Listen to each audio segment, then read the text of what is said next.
Jadi untuk malam ini praktikumnya saya rekam, nanti saya share ke kalian, kemudian kalian laksanakan praktikum ini bersama teman kelompok kalian.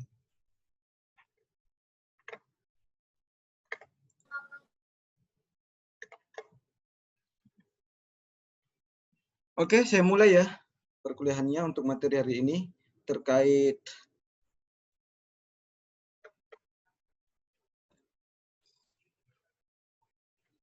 analisis kesusahan lahan. Jadi saya ulangi, untuk materi ini sebenarnya saya sudah pernah ajarkan atau berikan kepada kalian, kalau tidak salah pada minggu kedua dan ketiga pada mata kuliah analisis struktur dan pola ruang.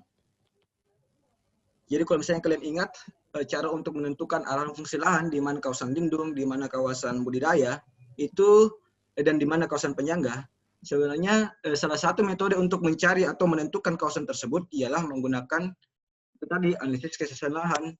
Jadi kesusahan lahan adalah tingkat kecocokan suatu bidang lahan untuk suatu pengguna tertentu. Hal ini dikemukakan oleh FAO pada tahun 1976. Jadi saya flashback pada materi mata kuliah analisis struktur dan pola ruang pada minggu ketiga dan minggu kedua.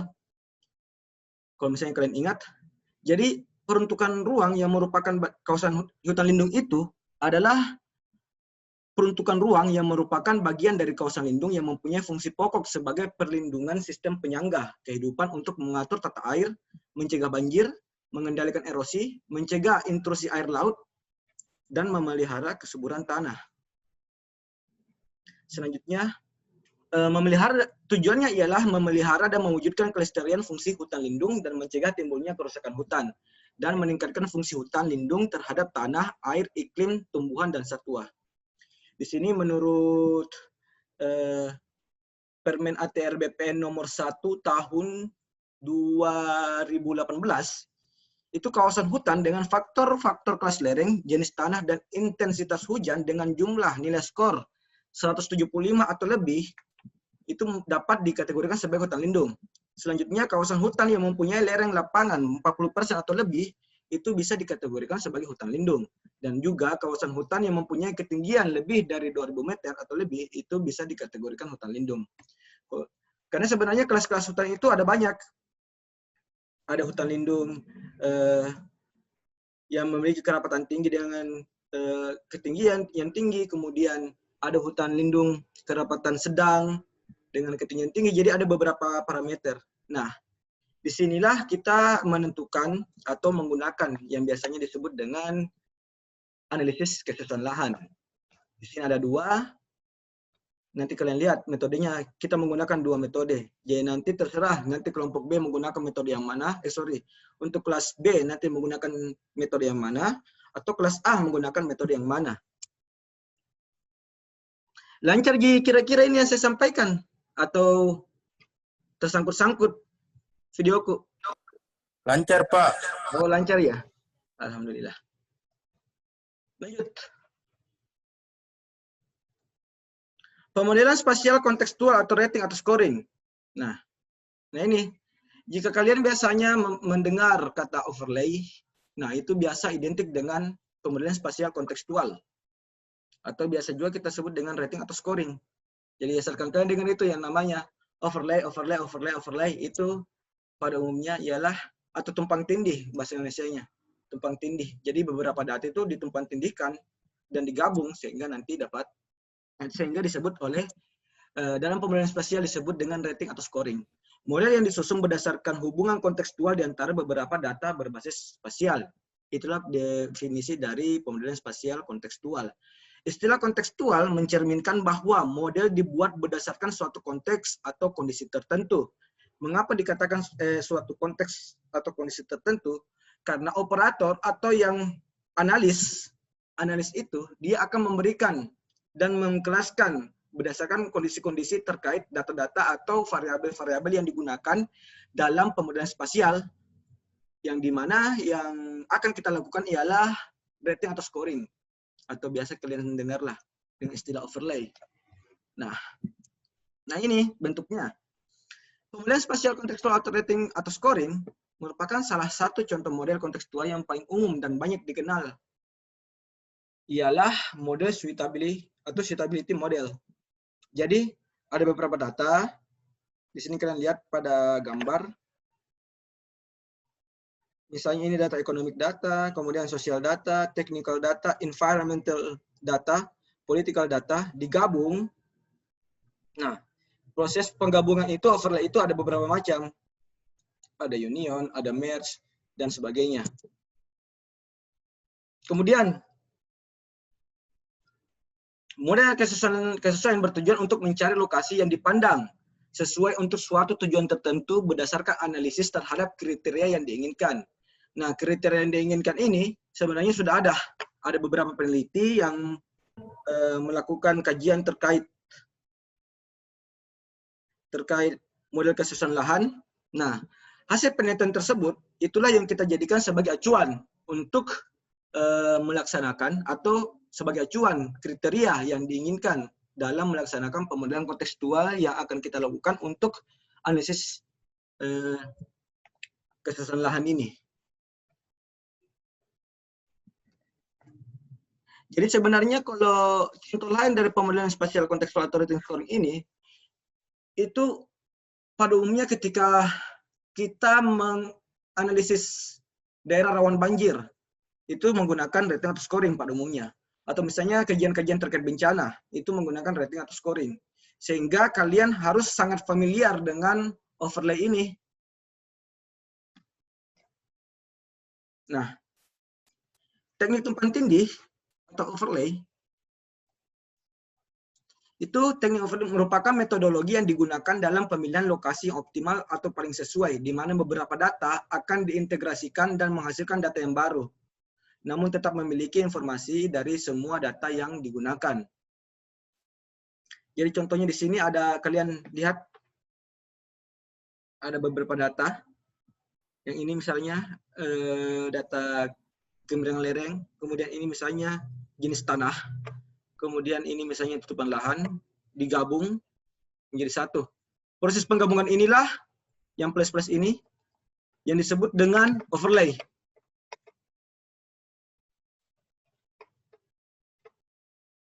Nah, contoh lainnya seperti ini. Data ini, misalnya kemiringan lereng, kemudian jenis tanah atau slope, jenis tanah, kemudian misalnya ada jarak dari sungai misalnya. Jadi terserah kriterianya apa saja. Akan tetapi kita nanti akan menggunakan kriteria yang telah diteliti atau yang telah ada atau yang telah dipermenkan kalau ada.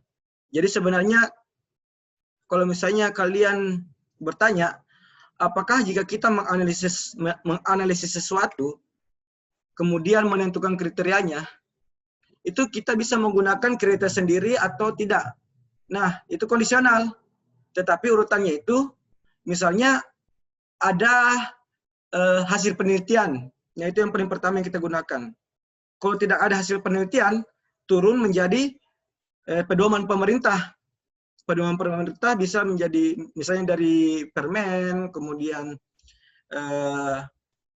peraturan daerah, SNI, itu bisa kita gunakan.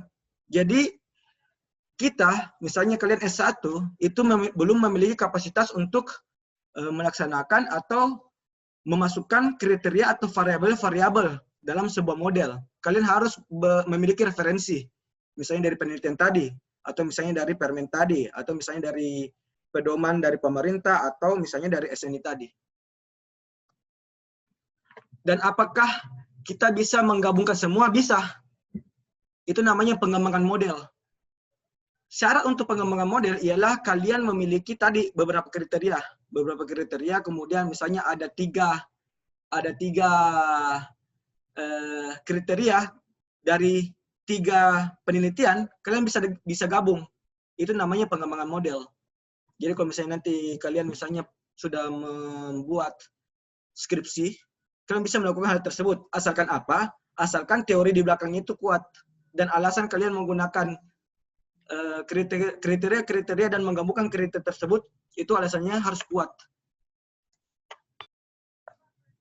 Kita lanjut. Nah, kita masuk penentuan kriteria kesesuaian lahan.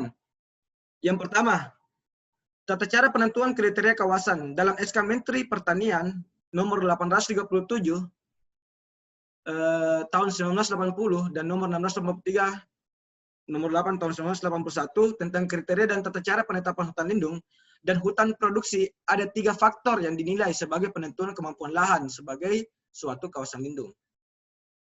Jadi 3 faktor ini bisa juga disebut 3 variabel atau 3 kriteria atau 3 data, yang dimana untuk menentukan kemampuan lahan sebagai suatu kawasan lindung ialah data yang pertama digunakan kelerengan lapangan atau kemiringan lereng, atau pada minggu lalu kita sudah praktekkan cara untuk membuat kemiringan lereng dengan metode slope. Ada 2 cara, ada 2 sumber data. Yang pertama ialah data kontur yang berupa data vektor. Kita rasterkan sehingga mendapatkan, kita membuat data ketinggian, elevasi, kemudian kita convert menjadi data kemiringan lereng dengan metode slope. Selanjutnya, metode kedua ialah menggunakan data kontur. Data konturnya itu kita gunakan tools topo to raster yang menghasilkan peta elevasi, kemudian kita convert lagi menjadi data kemiringan lereng dengan metode slope. Nah, data kedua ialah jenis tanah menurut kepekaan terhadap erosi. Mengapa peta jenis tanah dibutuhkan dalam penentuan kawasan lindung? Jadi seperti ini. Kalau misalnya dalam tanah itu terbagi 3 menurut ukurannya. Yang pertama ialah kerikil, kemudian pasir, dan ketiga ialah tanah liat atau clay. Jadi jenis tanah itu ada 3 itu. Dari ketebalannya. Nanti jenis tanaman untuk penamannya banyak jenis-jenisnya. Ada litosol, rigosol, itu beda-beda lagi. Tetapi yang pada umumnya digunakan yaitu istilah yang tadi, rigosol, kemudian alluvial, kemudian litosol, andosol. Nah, nama-nama itu yang akan digunakan. Tetapi kenapa jenis tanah dimasukkan dalam kategori itu? Karena itu tadi, rigosol, andosol, litosol itu pada umumnya dikategorikan yang paling pertama dari tingkat ukuran dari tanahnya. Jadi ingat ya, kalian ingat semua. Jenis tanah itu ada, dari segi ukuran tanah itu ada 3, kerikil, pasir, dan liat. Ketika kerikil, tanahnya itu kerikil, maka kemungkinan terbesar terjadinya erosi itu sangat besar. Ketika tanahnya pasir, juga kemungkinan erosinya itu sangat besar. Nah, yang paling kurang kemungkinan terjadi erosi itu ialah tanah liat. Kenapa? Karena sifat dari tanah liat itu mengikat. Ketika ada air, dia mengikat. Sehingga sangat sulit untuk terjadi erosi. Makanya, kenapa jenis tanah itu dimasukkan dalam penentuan kawasan lindung. Jadi ingat ya, tanah itu dari segi ukurannya dibagi atas 3. Kerikil, pasir, dan liat. Jadi kalau misalnya kalian lihat kerikil, itu orang sebutnya, kalau misalnya dikatakan batu kerikil itu salah. Karena kerikil itu sebenarnya tanah kerikil. Nah, pasir juga tanah. Kita lanjut, intensitas hujan harian rata-rata. Intensitas hujan harian rata-rata itu juga mempengaruhi erosi. Kemudian mempengaruhi kemudian mempengaruhi tingkat kekeringan tanah, mempengaruhi evaporitas tanah.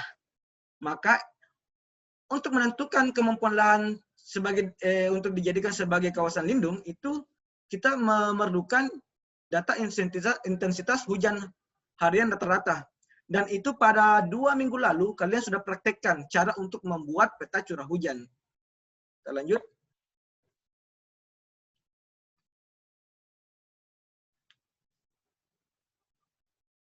Lanjut. Ada beberapa penelitian lagi yang terkait tata cara penetapan hutan lindung dan hutan produksi. Tadi kan sudah, itu tentang SK Menteri Pertanian. Selanjutnya ialah ada dari Muta'ali tahun 2012. Dia mengembangkan teori dari SK Kementerian tadi, SK Kementerian dari Menteri Pertanian. Dia dikembangkan, kemudian dia mengkelaskannya lebih banyak. Dia tidak mengkelaskan hanya hutan lindung, kawasan lindung. Dia dalam hasil modelnya itu dia kembangkan. Ada kawasan budidaya, ada kawasan untuk pertanian tahunan, dan sebagainya. Nanti terserah nanti kita bagi kelompoknya, kelas B mendapatkan yang mana, kemudian kelas A mendapatkan yang mana. Misalnya kelas B nanti mendapatkan teori muta'alih, maka kalian wajib menggunakan kriteria-kriteria dan hasil-hasil scoring dan hasil-hasil overlay dari muta'alih. Dan begitu pula dengan kelompok yang mendapatkan klasifikasi data yang dari SK Menteri Pertanian. Nah, ini perbedaannya. Yang sebenarnya itu SK Menteri Pertanian, yang kanan itu muta'alih. Jadi jika dilihat dari sebelah kiri, itu sebenarnya muta'alih memiliki lebih banyak kelas dibandingkan dengan SK Menteri Pertanian. Kalian lihat di sini. Pada SK Menteri Pertanian itu hanya dikelaskan menjadi 3 kelas: hutan lindung, hutan produksi terbatas, hutan produksi bebas dikonversi. Selanjutnya sedangkan teori muta'alih itu mengkelaskannya menjadi 7 kelas. Yang pertama kawasan lindung, termasuk hutan lindung.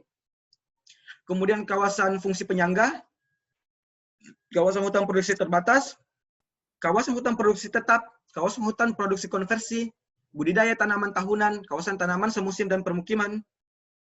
Nah, muta'alih mengkelaskannya itu. Jika dilihat pada SK Menteri Pertanian, dia itu total skornya itu cuma dibagi 3. Lebih dari 174 dikategorikan sebagai hutan lindung, 125 hingga 174 dijadikan sebagai hutan produksi terbatas, dan di bawah, jika skornya di bawah 125, dijadikan sebagai hutan produksi bebas dikonversi. Sedangkan untuk muta'alih, sama. Di atas 174 itu dikategorikan sebagai hutan lindung.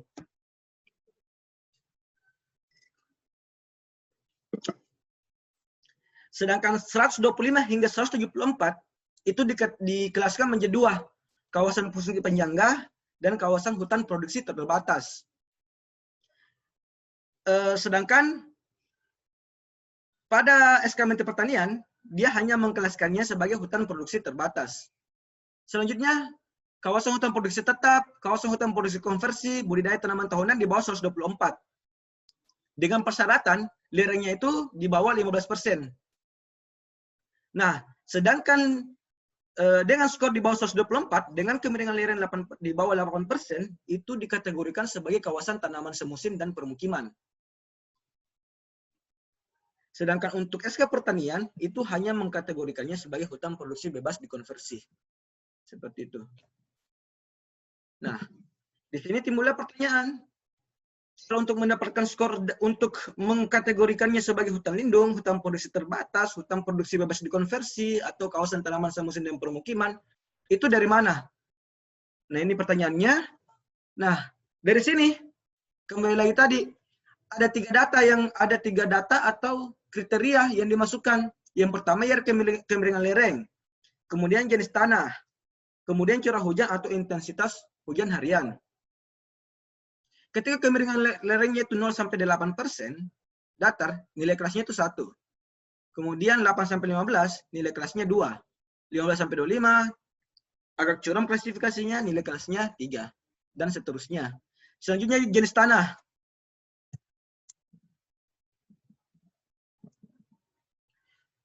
Jenis tanah, itu nanti ketika kalian mengambil atau meminta data jenis tanah, itu kelasnya akan dibagi.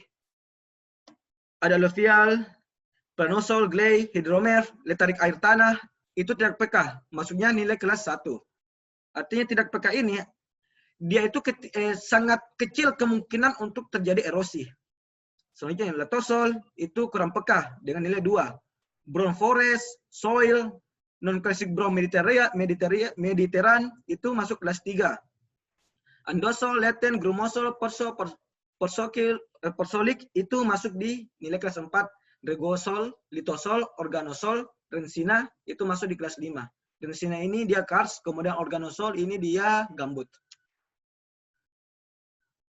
Jadi kalian kalau misalnya datang di kawasan kars, kalian lihat ketika terjadi erosi, pelapukannya itu menghasilkan kerikil-kerikil. Begitulah sifat dari kars. Makanya ketika nanti terjadi hujan, itu gas itu atau kapur itu akan melapuk menjadi sebuah kerikil-kerikil. Selanjutnya curah hujan, intensitas hujan harian. Kalian juga sudah praktekkan 2 minggu lalu, di mana data dalam 1 tahun kalian bagi 365, maka dapatlah intensitas hujan harian. Makanya kemarin pada waktu praktikum, pada waktu materi kemarin itu, saya pandu. Yang pertama saya ajarkan ialah cara mendapatkan curah hujan, cara ambil datanya bagaimana, kemudian cara download datanya bagaimana, kemudian cara menggunakan datanya bagaimana, kemudian mengubah datanya dari titik stasiun menjadi data raster bagaimana. Nah, itu sudah selesai. Selanjutnya, pada minggu lalu saya ajarkan caranya membuat kemiringan lereng bagaimana, asal datanya bagaimana, dari mana. Itu juga saya sudah ajarkan. Mungkin nanti pada hari ini atau malam ini saya ajarkan cara konversi dari data raster itu kita reklasifikasi, kemudian ubah datanya menjadi data vektor dengan memasukkan kategori ini, kelerengan. Jadi saya harap kalian untuk download datanya. Datanya saya sudah share di lewat WhatsApp di grup struktur dan analisis. Jadi saya harap kalian download. Untuk siapa tahu kalian nanti kurang mengerti atau lupa caranya, ini kebetulan saya rekam, nanti kalian ikutin saja. Yang dijadikan sebagai panduan. Nah, selanjutnya kita beri bobot. Kenapa diberi bobot? Karena dari ketiga kategori tadi, kita harus bobotkan atau urutkan. Sebenarnya dari kategori tadi itu yang paling besar memberikan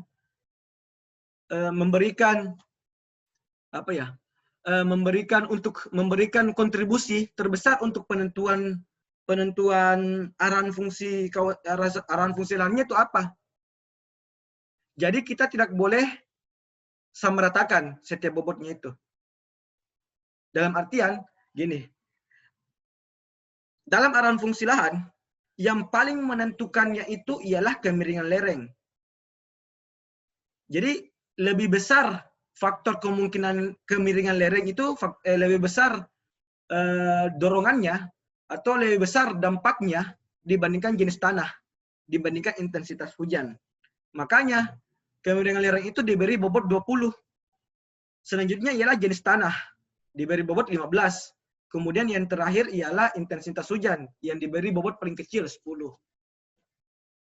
Nah, nilai kelas yang tadi itu akan dikalikan dengan bobot. Dikalikan dengan bobot. Misalnya, kemiringan kelas 1 itu akan dikalikan 20. Kemudian kemiringan lereng yang 2 nanti dikalikan 20. Kemiringan lereng dengan nilai kelas yang 3 itu akan dikalikan 20. Selanjutnya jenis tanah juga seperti itu. Akan dikalikan 15. Kemudian curah hujan juga seperti itu. Akan dikalikan dengan 10. Nah,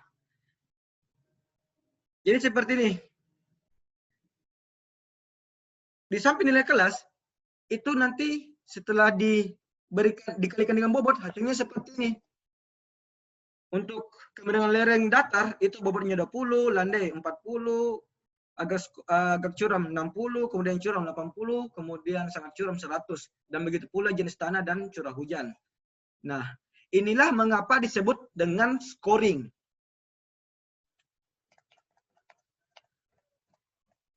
Kita lihat ini ya. Nah, kemudian spasial kontekstual, rating atau scoring. Kita rating tadi, maksudnya kita urutkan yang paling mendorong untuk analisis kesesuaian lahan, kriteria yang paling mendorong kita rating dulu. Yang pertama ternyata ialah menurut Lutfi Muta'ali,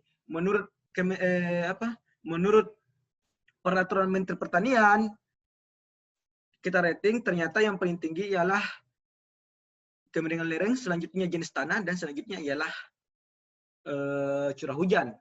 Dan selanjutnya ya scoring. Yang tadi ini kita boleh skor. Ada skor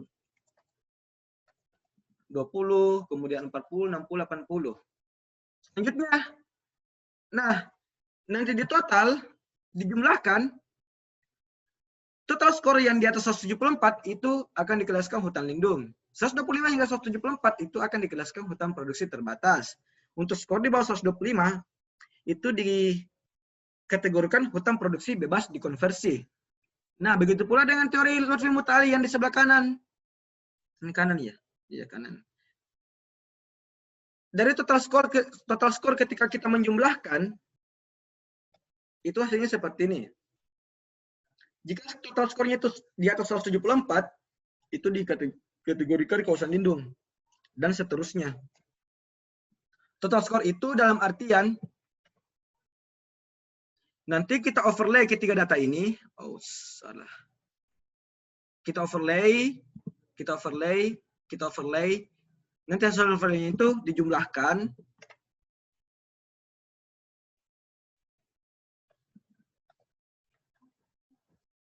Maka hasilnya kita dapatkan skor.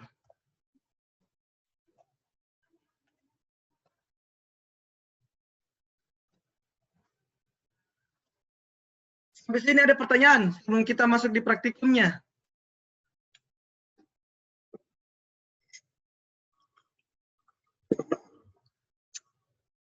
Ada pertanyaan atau bingung?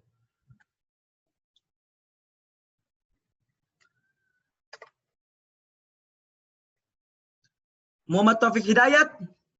Mengerti, Gide? Atau ada pertanyaan? Muhammad Taufik Hidayat? Enggak, Ji, Pak. Bisa, Ji? Iya. Muhammad Taufik Hidayat, kalau misalnya saya suruh sekarang untuk pemetaan kemiringan lereng, bisa kira-kira atau tidak? Bikin peta, Pak. Untuk membuat peta kemiringan lereng, bisa, Ji? Belum bisa, Pak. Minggu lalu. Muhammad Taufik Hidayat, minggu lalu masuk atau enggak? Minggu lalu enggak, Pak. Aduh, bagaimana nih? Belum bisa untuk buat peta kemiringan lereng ya? Iya, Pak. Aduh. Muhammad Taufik Hidayat di situ sama siapa? Ada sama temannya? Ada, Pak. Siapa? Ini Makassar. Enggak, di situ. Oh. Enggak ada, Pak. Sendiri.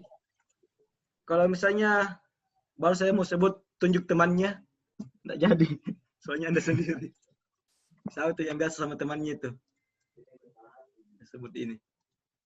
Yang biasa sama temannya itu enggak masuk dia. Ini kalian tinggal berapa orang sih? Yang hadir berapa orang ya? Coba saya lihat. Hadir berapa orang ini? Yang hadir cuma 48. Kok agak kurang ya? Ini kelas apa? Gabung kan?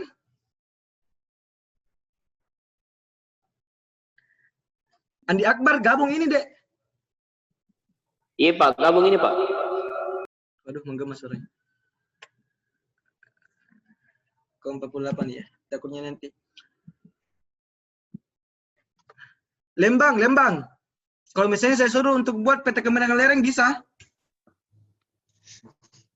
Nggak bisa, Pak.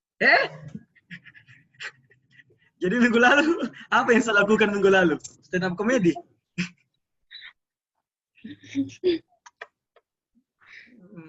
Ini ya. Coba dulu saya lihat. Tunggu ya, tunggu. Wait a moment.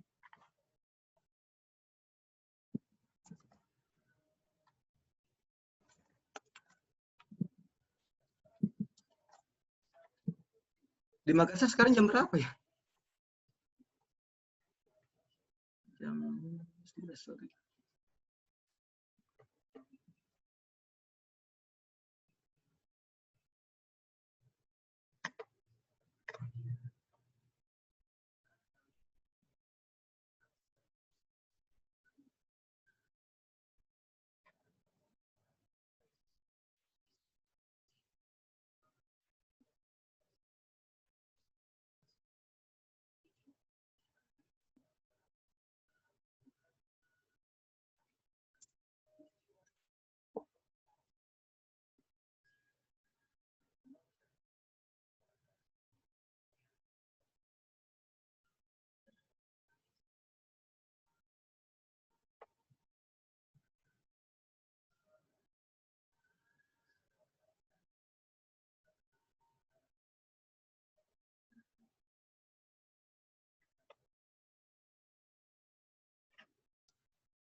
Jadi gini, kemarin saya dapat info dari teman-teman di proses rekrutmen, itu semua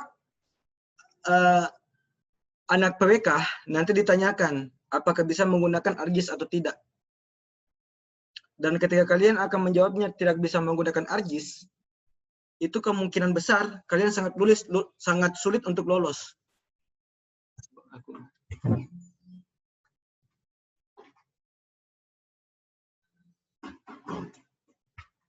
Kemudian tahun lalu juga teman saya itu diterima di PNS Pegawai Negeri ASN di Dinas PU Kota Parepare. Jadi dia sebelumnya itu nggak pernah belajar ARGIS. Kemudian ditanyakan dari PWK, lolos ASN. Dan dia itu langsung disuruh untuk operator atau yang pemegang data dari ARGIS. Nah, bayangkan saja, misalnya kalian nanti jadi ASN, kemudian disuruh pegang tersebut dan kalian tidak mengetahui ARGIS. Dan kemarin dia kontak saya, tahun lalu dia kontak saya untuk diajarkan. Teman saya diterima di ASN di PU Jeneponto juga seperti itu. Dia anak PWK. Dan sekarang dia diberi tanggung jawab untuk memegang semua kegiatan-kegiatan pemetaan. Jadi saya punya saran kepada kalian, jangan sampai kalian lulus, kemudian menjadi sarjana PWK, perencanaan wilayah kota, dan tidak mengetahui ARGIS. Itu sangat riskan. Coba kalian tanya di senior-senior kalian, apakah ARGIS itu perlu atau tidak? Kalian bekerja di kotaku, misalnya nanti di kotaku, atau misalnya kalian ketika fresh graduate ingin masuk dan join di kegiatan dosen, atau misalnya kegiatan dari senior kalian, atau kegiatan konsultan, itu yang dipertanyakan cuma satu. Yang pertama, apakah kalian pintar ARGIS atau tidak? Nah, ketika kalian menjawab tidak, itu sangat sulit kalian untuk mengikuti perkembangan untuk kedepannya. Apalagi semua kegiatan proyek kedepannya itu harus dalam outputnya itu harus memiliki output album peta. Misalnya, contoh kemarin, kegiatan yang paling aneh itu yaitu investasi. Program investasi untuk kabupaten. Program investasi itu harus mengeluarkan peta. Nah, itu kan jika secara narasi atau nama proyek, itu proyeknya investasi. Itu kan jatuhnya ke ekonomi. Akan tetapi mereka membutuhkan, dan outputnya itu membutuhkan peta. Jadi saya harap kalian ketika lulus nanti sebagai sarjana perencanaan wilayah dan kota, itu saya harap kalian semua itu sudah mahir menggunakan ARGIS. Karena salah satu daya jual dari PWK Universitas Bosowa ialah semua alumninya itu, dan rata-rata alumninya itu expert dalam ARGIS. Dan itulah yang membuat kita lebih baik. Maksudnya ada kategori lebih baik dibandingkan prodi-prodi PWK di universitas lainnya. Misalnya untuk UNHAS. UNHAS itu kalau misalnya dibilang yang mana kemampuan ARGIS-nya lebih tinggi, apakah UNHAS atau misalnya Bosowa, itu untuk kemampuan ARGIS kita lebih tinggi. Akan tetapi di sana itu mereka kemampuan untuk desainnya menggunakan AutoCAD atau SketchUp mereka lebih tinggi. Mengapa? Karena mereka memang daya jualnya itu. Sedangkan kita, salah satu daya jual Universitas Bosowa ialah alumni-alumni kita itu expert dalam ARGIS.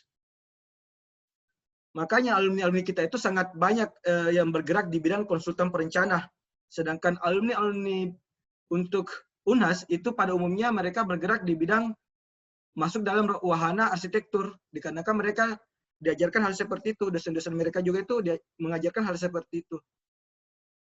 Jadi saya harapkan nanti, entahlah kalian nanti kumpul dalam kelompok, atau misalnya buat kelompok, belajar ARGIS. Agar apa? Agar kalian memiliki daya jual. Daya jual yang penting malah kalau misalnya kalian menguasai ARGIS. Karena semua proyek ke depannya itu akan membutuhkan pemetaan. Nah, yang saya bawakan barusan tadi, itu adalah salah satu dasarnya. Ialah overlay. Mungkin kalian nanti akan sering dengar overlay, dan overlay. Rata-rata itu model itu menggunakan overlay, scoring, dan rating. Makanya, saya harap praktikum minggu lalu dan praktikum 2 minggu lalu coba kalian ulang-ulang. Biar apa? Biar kalian dapat, apalagi untuk kedepannya itu, semester depan, itu saya pegang 4 mata kuliah. Jadi dalam 1 minggu ini saya berikan 4 tugas untuk pemetaan. Tanya aja sama senior kalian. Jadi setiap minggu itu mulai dari minggu ke-8 setelah mid semester sampai minggu ke-16, itu tiap minggunya itu akan saya berikan tugas pemetaan terus. Artinya dalam 1 minggu itu kalian buat 4 analisis pemetaan. Jadi seperti itu. Jadi saya harap kalian untuk untuk dasar-dasar terkait ARGIS kemudian pemodelan itu kalian kuasai di semester ini. Biar pada semester depan kalian bisa lebih gampang mengikuti materinya. Kita masuk di praktikumnya ya.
Ini terlihat ya ARGIS saya? Kelihatan kan? Iya Pak, kelihatan. Sabar.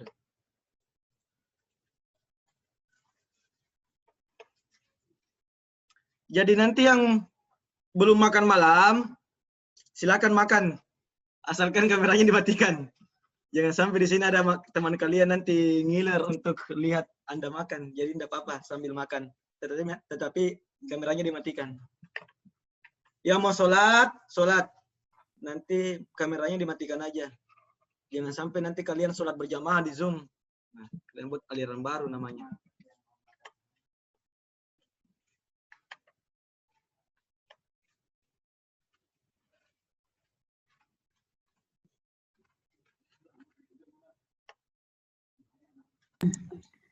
Satu minggu. Apa tuh? Nah, ini kan data yang saya berikan melalui WA tadi, saya kirim di grup. Jadi ada dua feature class. Ini namanya geodatabase. Kalau misalnya nanti kalian lihat ada bentuk kayak apa ini? Bentuk apa ini ya? Oval ini, tabung ini, bentuknya tabung itu disebut geodatabase. Sedangkan kotak-kotak ini disebut feature class.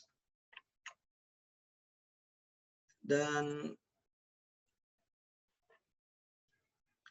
di dalam ini disebut dengan feature. Jadi dalam ARGIS itu sebenarnya ada penyebutannya berbeda-beda.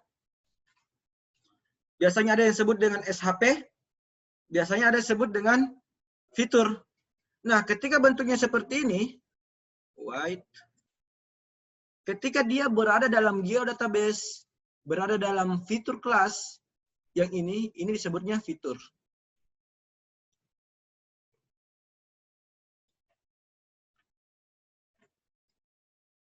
Selanjutnya, jika modelnya seperti ini, dia tidak berada di dalam database. Ini kan dia tidak berada dalam database. Dia berada dalam folder. Yang ini kan. Nah, dia disebutnya dengan shape file atau SHP. Kalian harus mengerti itu terlebih dahulu penamaannya. Mengapa? Nanti saya perlihatkan. Nah, ini penamanya fitur class, ini namanya SHP. Ketika bentuknya seperti ini, kotak-kotak kecil-kecil seperti ini, dan di belakangnya titik TIF, itu namanya data cluster. Ini saya ulangi lagi ya supaya kalian mengerti. Saya coba pandu sedikit demi sedikit.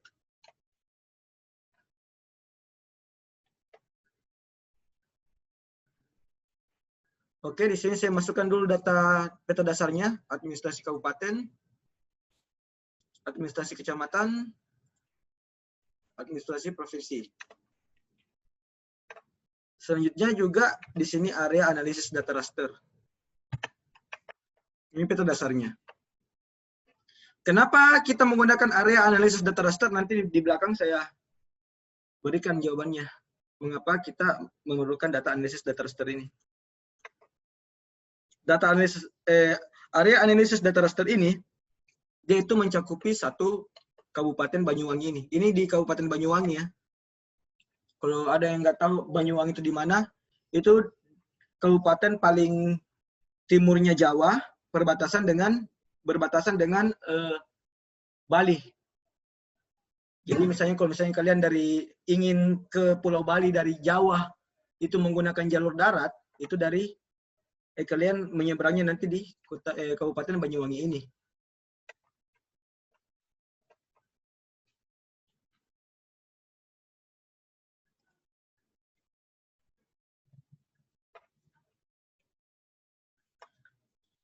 Selanjutnya saya masukkan peta curah hujan. Saya rasa untuk peta curah hujan ini saya tidak perlu untuk flashback lagi ya ke belakang cara untuk mendapatkannya. Karena saya sudah ajarkan minggu lalu cara untuk membuat peta curah hujannya. Selanjutnya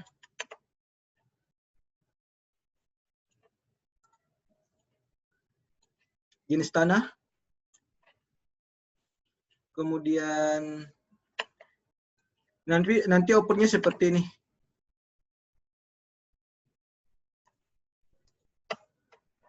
Datanya nanti berupa seperti ini. Ini disebut dengan atribut. Ini atribut kelihatan nggak? Nggak ya? Roy Nardi, tampilan di layar Anda itu berupa atribut atau berupa tampilan ArcGIS? Atribut, Pak, atribut. Oh, artinya kelihatan ya atribut. Siap. Jadi misalnya untuk lebih jelasnya kita misalnya properties, display, simbologi, kategori, kesusun lahan, data value.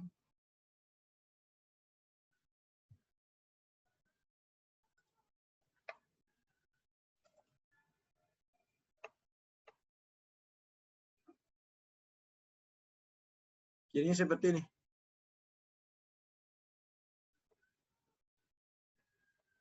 Tapi nanti kita lebih perhalus, biar lebih ringan komputernya. Ada cara untuk memperhalus data-data ini.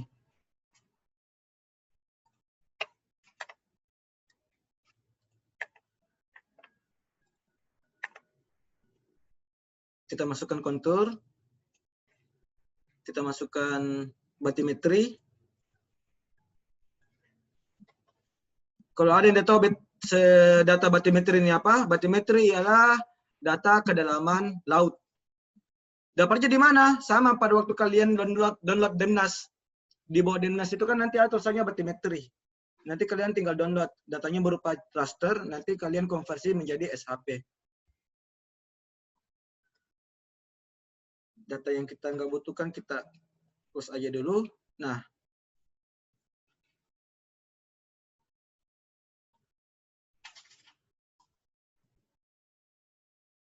Rizka Nasarudin, Rizka. Mana Rizka Nasarudin ini? Mungkin makan ya. Rizka Nasarudin? Enggak ada. Anggi Aziza? Ya, Anggi, Pak. dari data ini kira-kira dari ketiga kriteria tadi yang belum masuk data apa? Dari ada yang curah hujan, kemiringan lahan, Pak. Hah? Udah masuk belum?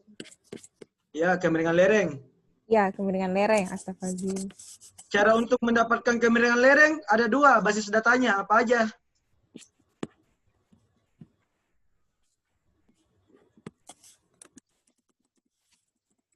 Basis data untuk membuat kemiringan lereng ada dua. Yang pertama dari apa?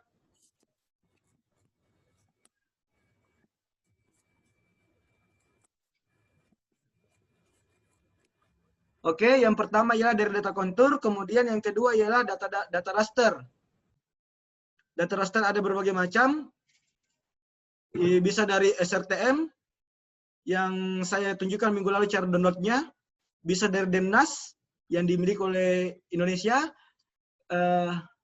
yaitu resolusi untuk SRTM ialah 30 meter, kemudian resolusi untuk Demnas ialah 7 meter. Di sini kita menggunakan data kontur, atau data elevasi yang di sumber data itu dari data vektor. Nah, kontur ini merupakan data vektor. Coba kita ubah menjadi data kemiringan lereng. Ada yang masih ingat cara untuk mengubah data kemiringan lerengnya kontur? Pisca Aprilian, masih ingat? Kira-kira apa dulu yang diketik? Atau apa dulu yang tools apa yang pertama digunakan? Minggu lalu perasaan saya juga sudah berikan ini. Pisca Aprilian. Genta Muhammad Saifullah. Genta. Waduh, ada semua gini kah? Jangan sampai dari tadi saya bicara cuma ada orang.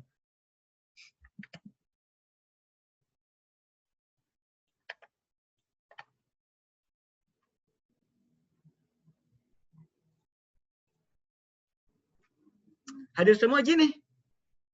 Kalau begini jangan share ini video untuk minggu ini. Ada Ji Pak. Ada Ji Pak hadir. Ada Pak. Ada Pak. Pak. Berapa? Ada Ji Pak. Oke, Clifford Selepang. Clifford, Iya Pak. siapa di sampingmu? Ada temanmu? Enggak ada Pak. Aduh, saya baru mau suruh kau tunjuk temanmu. Terpaksa kamu ini. Kira-kira cara untuk mengubah data kontur menjadi kemiringan lereng, terus apa yang digunakan, Clifford? Kalau enggak salah Pak IDW. Curah hujan kapan itu? IDW. Untuk buat curah hujan itu, Clifford. Itu interpolasi. Oh iya Pak. Aduh. Muhammad Suwandi.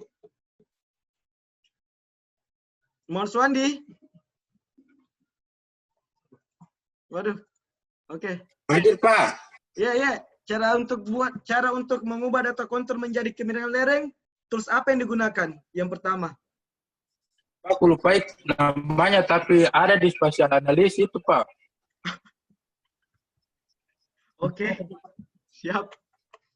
Gini, jadi saya lanjutkan. Hidrologi kayaknya Pak. Hidrologi. Hidrologi. Topo raster, Pak. Topo raster. Siapa tuh tadi? Rana Wafika. Tunggu, Iya. saya catat dulu namanya. Supaya kan nilai tambahan. Supaya fair kan supaya adil. Nilai tambahan minggu 13. Rana Wafika. Rana Wafika.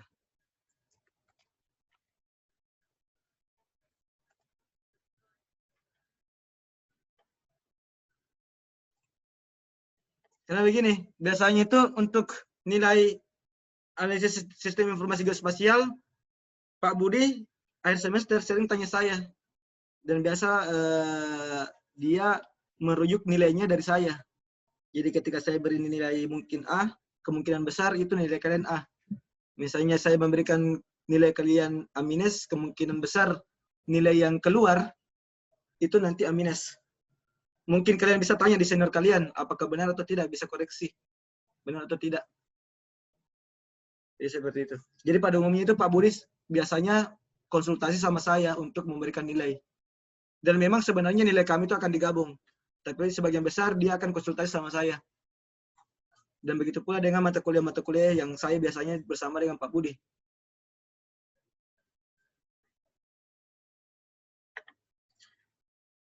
Sesuai tadi yang dikatakan oleh Rana Wafika, yaitu topo to raster.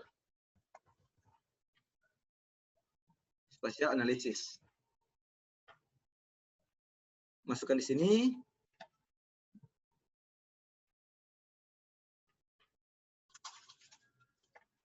Kemudian kita masukkan di sini. Topo to raster. .tif. Save. Output cell size itu masukkan saja 30. Artinya 30 meter. Kemudian environments itu kalian masukkan area analisis data raster. Di sini yang dimasukkan di proses extend. Kemudian area analisis data raster. Pilih sini area analisis data raster. Oke. Oke.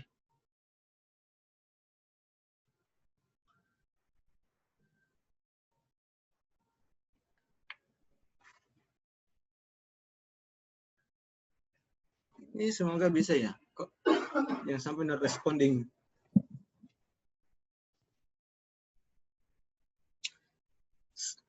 Selanjutnya untuk mengubah data elevasi menjadi kemiringan lereng, ada yang tahu toolsnya pakai apa? Ayo, yang tahu saya kasih tambahan nilai lagi nih. Untuk mengubah data elevasi menjadi data kemiringan lereng, pakai tools apa? Ada yang tahu? Batas waktunya itu untuk sampai selesai ini. Kita tunggu.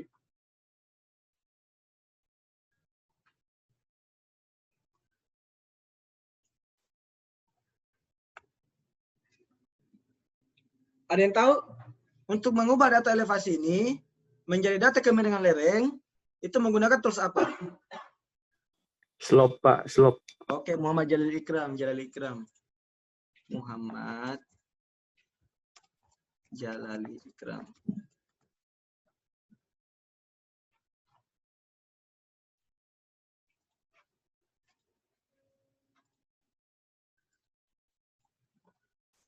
Ini agak berat soalnya luas kabupatennya itu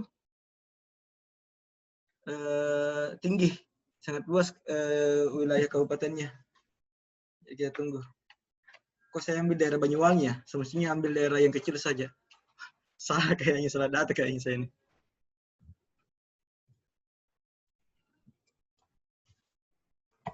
Jadi sambil tunggu, semoga bisa.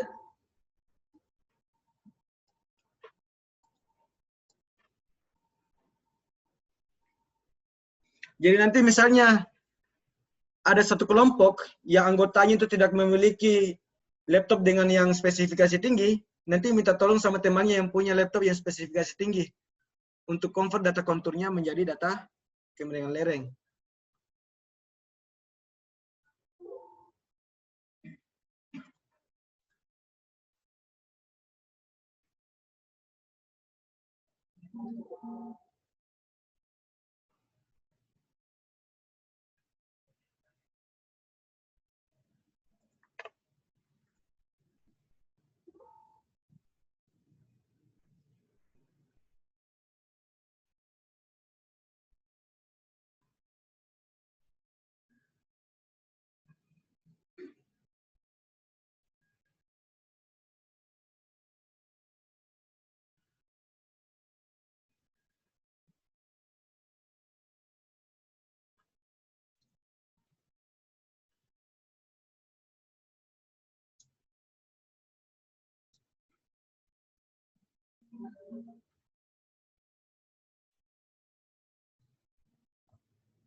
Jadi karena untuk minggu ini mungkin tidak bisa selesai,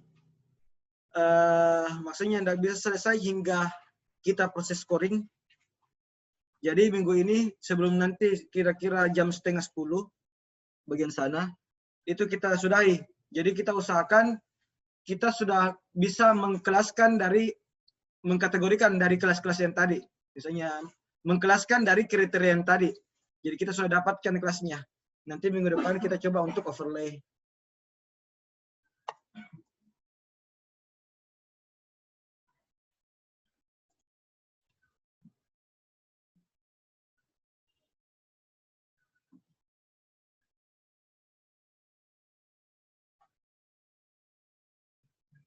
Kok lambat banget ya.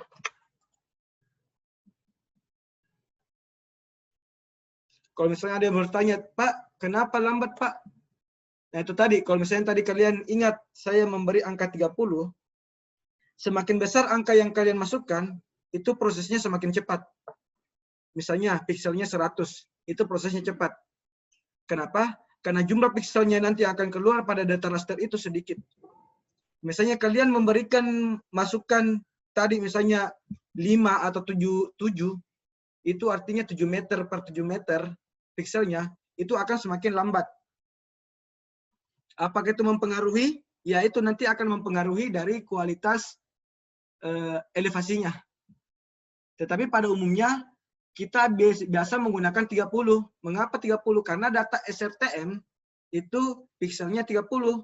Sedangkan ada juga orang yang memasukkan kategori 7 pada waktu tadi saya input di data di kolom 30 meter itu. Ada yang memasukkan angka 7. Mengapa memasukkan angka 7? Karena dia mencocokkan dari data Demnas. Ini jika kalian tidak mendapatkan data Demnas dan SRTM. Nah, di sini timbul pertanyaan, Pak, kenapa kita tidak download saja data Demnas dan data SRTM?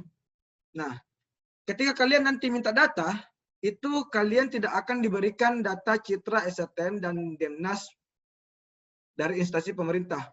Yang akan diberikan ialah data RT/RW misalnya, yang diberikan data kontur.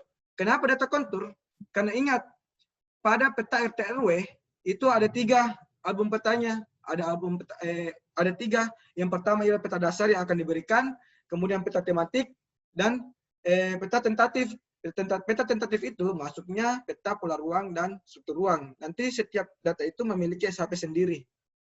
Tidak ada data raster. Tidak ada output raster yang dikeluarkan oleh RT/RW. Semua datanya itu harus berupa data vektor atau SHP.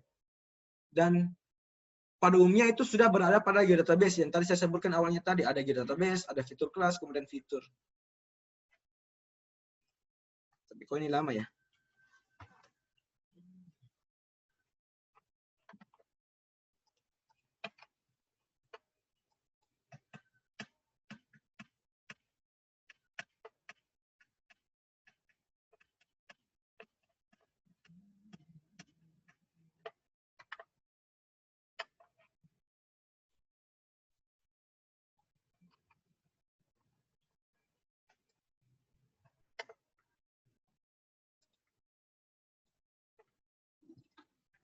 Waduh, not responding nih. Semua not responding.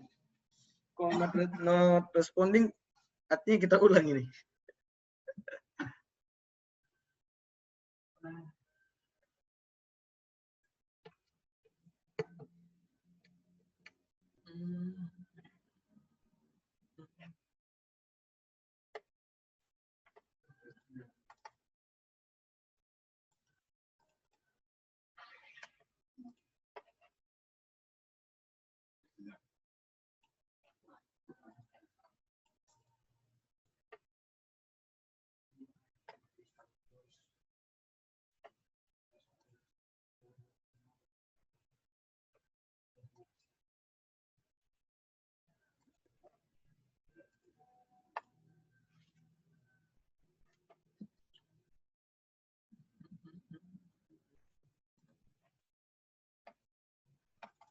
Ya, kita tunggu saja. Di sini sudah 92%.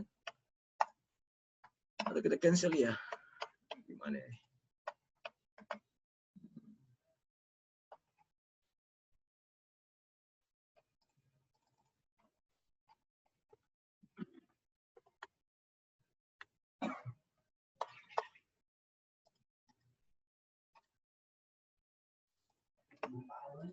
Ada di bawah. Oleh ada di bawah. Sama Pak Pierre. Di bawah dia. Tunggu 30 menit ya. 15 menit.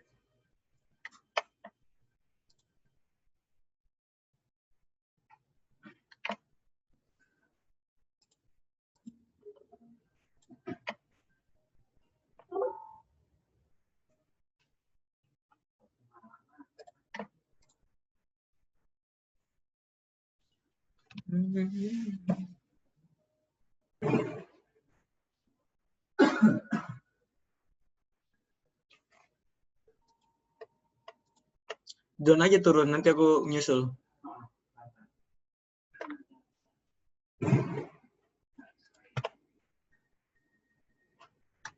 Ini small error.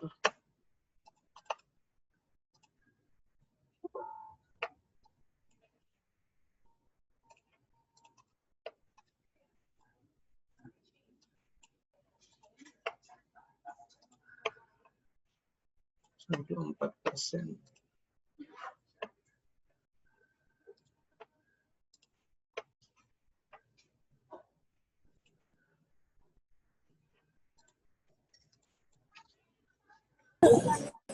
Makan nasgar, Ki. Makan nasgar, Ki. Kamu suka nasgar, kata kamu udah terlalu suka nasgar. Ah? Akhirnya ada stand up comedy.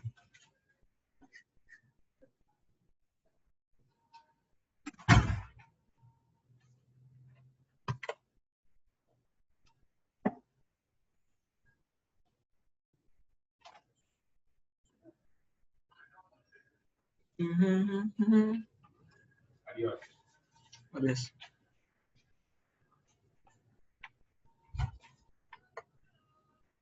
Sembilan tujuh.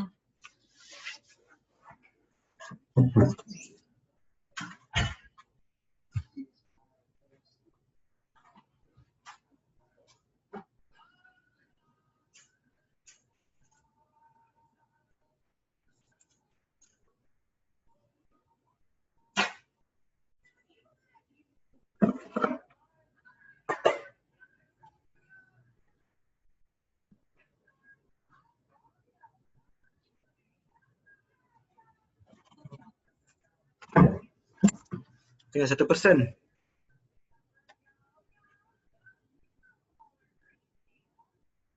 Waduh, error. Udah tunggu lama-lama, error lagi. Waduh. Gimana ya? Kontur. Kemudian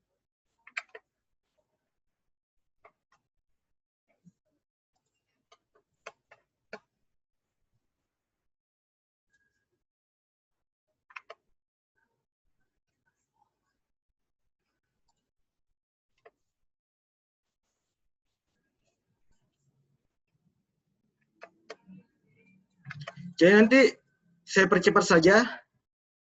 Kayaknya tadi error gara-gara terlalu lama kayaknya tadi itu.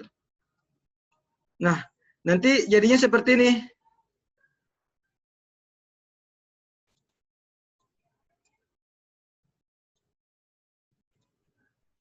Kita gunakan data ini aja, SRTM dan Banyuwangi.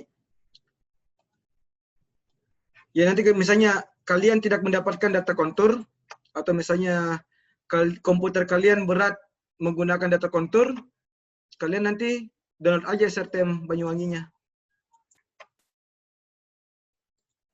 Nah, datanya itu seperti ini. SRTM Banyuwangi. Kalau DEM ini, dia itu hasil dari kontur tadi. Nanti hasilnya seperti ini, data kontur tadi. Misalnya topo raster, jadinya seperti ini. Kalau misalnya kalian download data SRTM, jadinya seperti ini, data SRTM-nya. Nah, tadi kata Muhammad Jalali Ikram, untuk mengubah data SRTM ini menjadi data kemiringan lereng, tools yang digunakan ialah tools slope spatial analysis. Masukkan SRTM Banyuwangi. Kemudian terus di sini slope ini kan Banyuwangi. .tif. Save. Tadi ingat ya,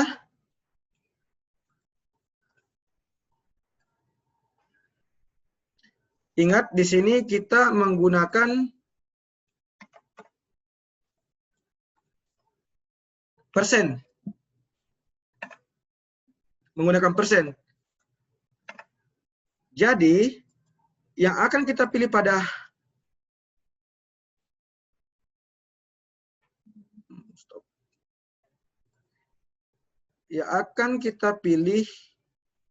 di sini ialah Di sini planar. Kemudian ingat 0,05 kali 898. Environmentalnya kita masukkan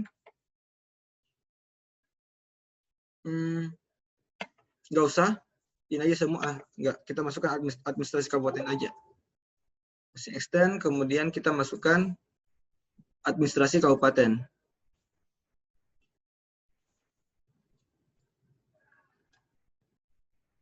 Oke. Kemudian, oke. Oh, error ya. No spatial reference axis. No spatial reference axis. No spatial reference axis. Coba kita lihat di sini. Klik kanan, properties, coordinate sistemnya, kita pilih layar GCS, apply. Oke. Jangan pakai UTM ya. Ingat, kita ubah coba ke GCS. GCS atau misalnya kalian ubah ke geographic, kemudian Word, kemudian pilih WG 1984, apply, oke. Kita coba ulang. Spatial analysis, slope, kemudian masukkan STM Banyuwangi. Di sini slope Banyuwangi, save, persen,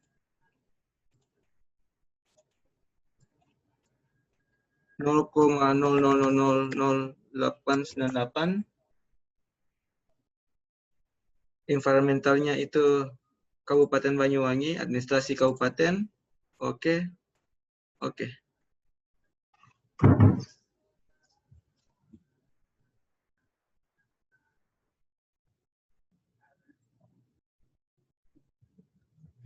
Jika ada yang bertanya, Pak, mengapa kita harus menggunakan GCS? Yang ini.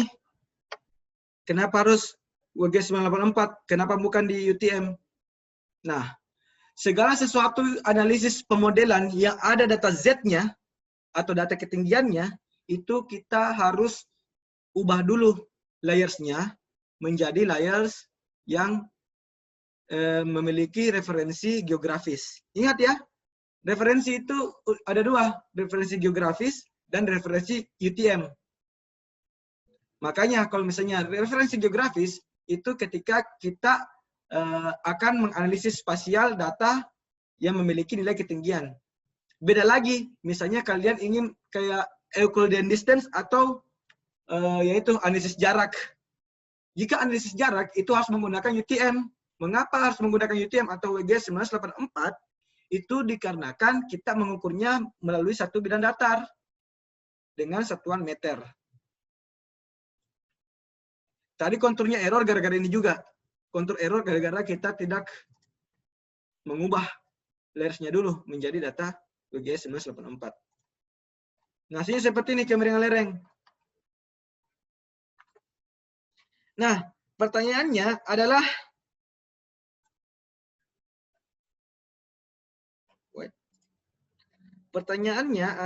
di sini. Bagaimana cara untuk membuat kelas seperti ini, Pak? 0 sampai 8, 8 sampai 15, 15 sampai 25, 25 sampai 40, 4 di atas 40%.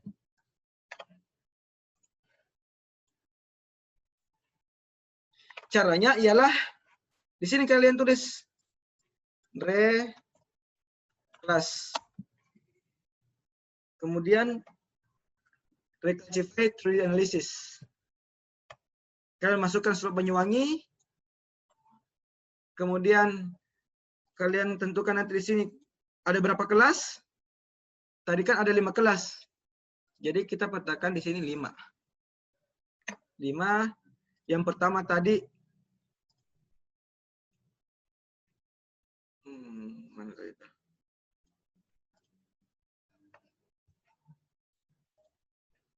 0 sampai 8, 8 sampai 15, 15 sampai 25, 25 sampai 40, dan di atas 40.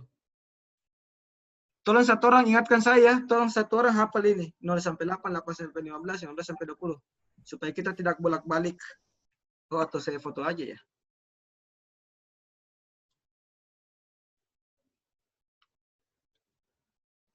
Oke.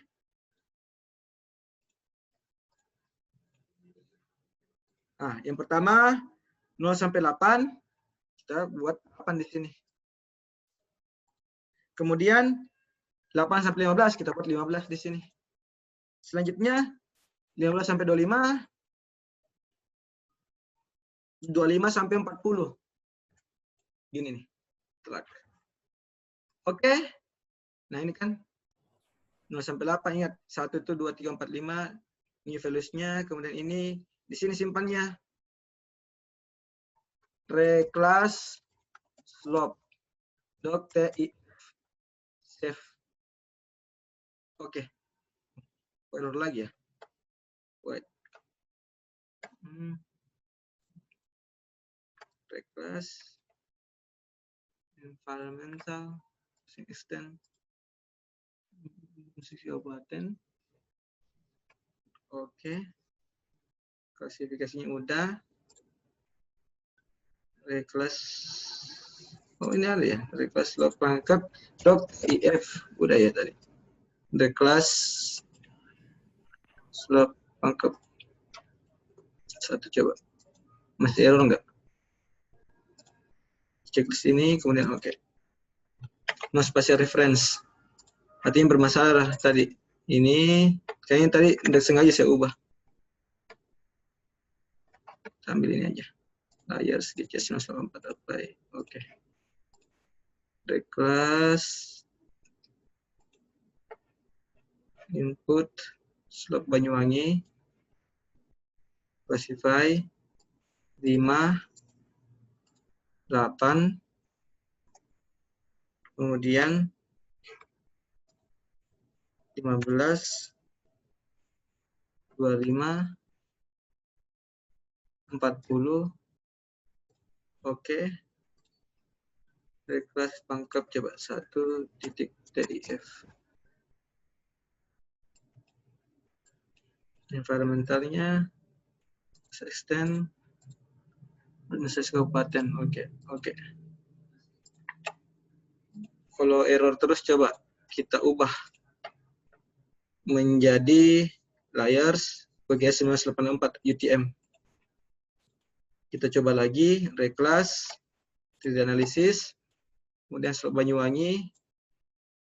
Ini semoga nggak error lagi nih. 5 8 15 25 40. Oke. Slope Banyuwangi pangkep Banyuwangi.tif. Save. Environmental, process extend, Universitas Kabupaten. Oke. No service reclassify file execute. Kok bisa ya? Coba. Kok bisa ya?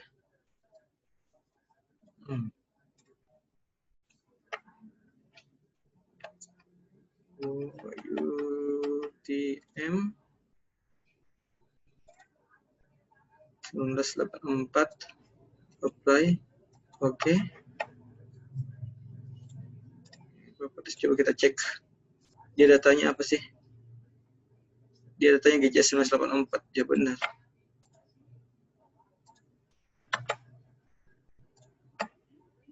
Reclassify value, classify natural brick benar 5% 8 15 25 40. Oke. Reclass Banyuwangi save. Oh, sorry, nggak usah pakai environmental tadi karena berbeda kelasnya. Ya seperti ini. Kelas 1, 2, 3, 4, 5. 1, 3, 4, 5. Nanti kelasnya tadi yang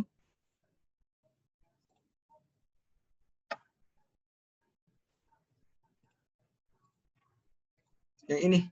Sorry.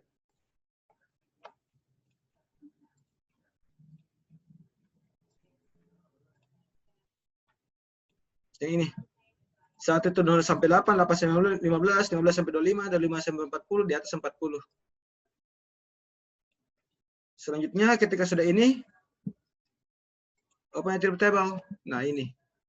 1, 2, 3, 4, 5. Coba. Add field. Kemudian kelas. Sorry. Tadi kelerengan teks. Oke.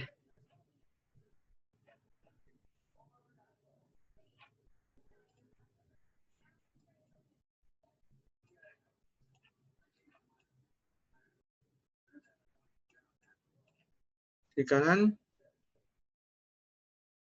Di sini edit, start editing. Yang satu tadi itu ialah 0 sampai 8. Yang kedua tadi itu 8 sampai 15. Yang ketiga itu 15 sampai 25. Kemudian 25 sampai 40. Dan di atas 40.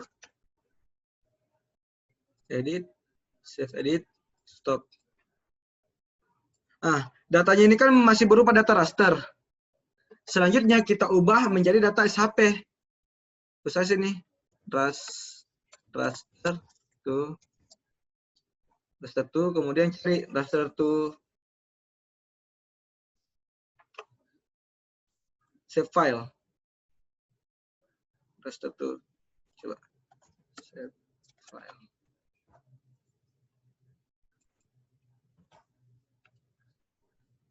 Save. Benar ya. Raster. Project raster.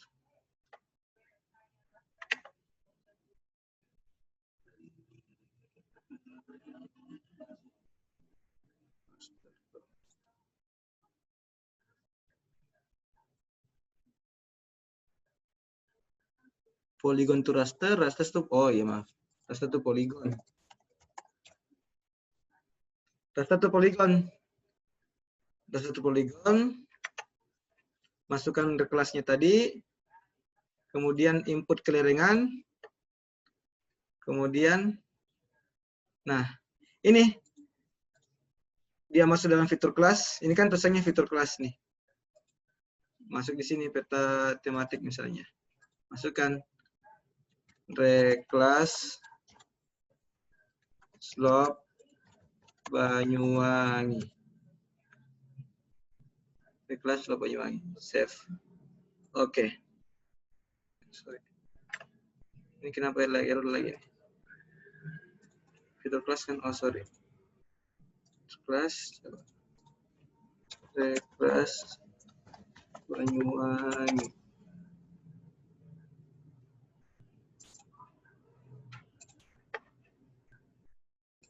Polygon aja.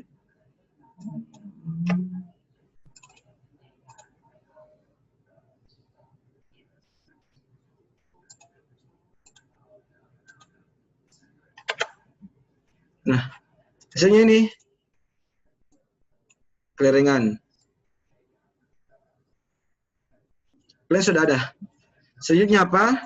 Selanjutnya ialah kita masukkan nilai kelas. Add field. Yang pertama coba klasifikasi teks. Oke. Select by attribute. Kemudian di sini kelerengan sama dengan pilih 0 sampai 8, apply. Ini kan muncul nih. Pilih yang ini. Yang ini, kemudian klasifikasi, klik kanan, field kalkulator, masukkan datar. Ingat ya, pakai tanda kutip 2. Oke. Selanjutnya, select by attribute, kelerengan sama dengan get a unique, kemudian 8 sampai 15. apply, kita ubah jadi landai. Kemudian select by attribute, kelerengan sama dengan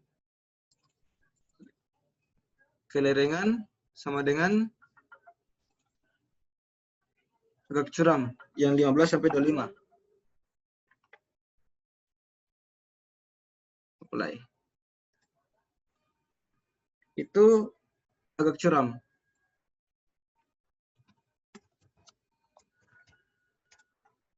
Oke. Selanjutnya kelerengan di 25 sampai 40. Itu masukkan curam.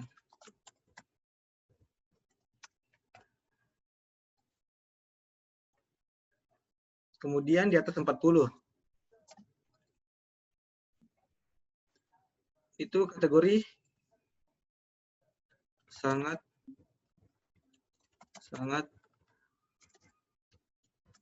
curam. Tip. Oke. Close.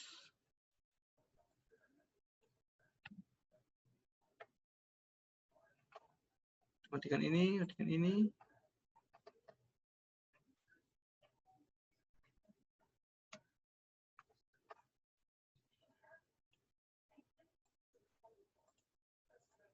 Jadi inilah dia peta kemiringan lereng yang dimana datanya itu dari data kontur atau misalnya data dari STRTM, kemudian kita ubah menjadi data kemiringan lereng slope yang berbentuk raster, kemudian kita ubah lagi menjadi data poligon. Ini datanya berupa data vektor poligon. Misalnya properties, coba kita lihat perlihatkan tampilan yang lebih menarik. Simbologi, kemudian add values, klasifikasi, add value, kemudian coba ini agak curam, sangat curam. Sorry. Yang pertama ialah datar, kita naikkan datar, kemudian landai, kita naikkan landai, kemudian agak curam, sangat curam. Kita ulang, coba. Ini seperti ini. Jadi daerah yang curam itu di sekitar sini.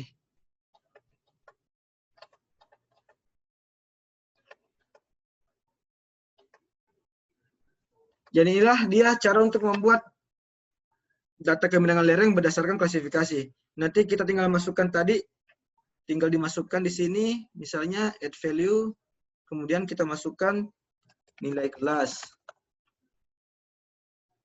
Text, number. Kan nilai kelasnya 1345 itu jadinya bisa short integer, bisa double. Short integer saja. Nilai kelas, kemudian add value lagi, misalnya score. Itu skornya itu dia short integer juga. Oke. Nanti tinggal diisi. Caranya tadi sama, yang ini kemudian select by attribute, kemudian misalnya untuk kelerengan misalnya sama dengan yang di atas 0 sampai 8, apply, itu dimasukkan di sini. Nilai kelasnya berapa? Misalnya nilai kelasnya dia 1 kutip. Oke. Sehingga skornya dia adalah 1 kali 20 sama dengan 20. Sama dengan 20.